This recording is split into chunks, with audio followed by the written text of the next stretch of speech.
আল্লাহ পাক একা ছিলেন, এরপরে আল্লাহ রাব্বুল আলামিন আরশ সৃষ্টি করেছেন এবং তার আরশটা ছিল পানির উপরে, কানা আরশুহু আলাল মা। এরপরে আল্লাহ পাক সৃষ্টি করেছেন কলম এবং কলমকে বলেছেন উকতুব, কলম তুমি লিখো।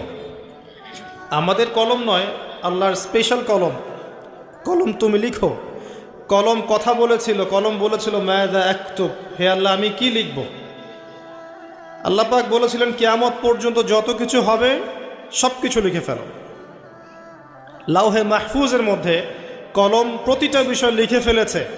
এই পৃথিবীতে, এই মহাবিশ্বে কিয়ামত পর্যন্ত কবে, কোথায়, কোন ঘন্টায়, কোন সেকেন্ডে, কোন মুহূর্তে কি হবে, এর বাইরে কিচ্ছু হবে না ইনশাআল্লাহ তাআলা। তো এখানে আল্লাহ পাক পুরো মহাবিশ্বের তাকদীর লিখেছেন, শুধু মানব জাতির নয়।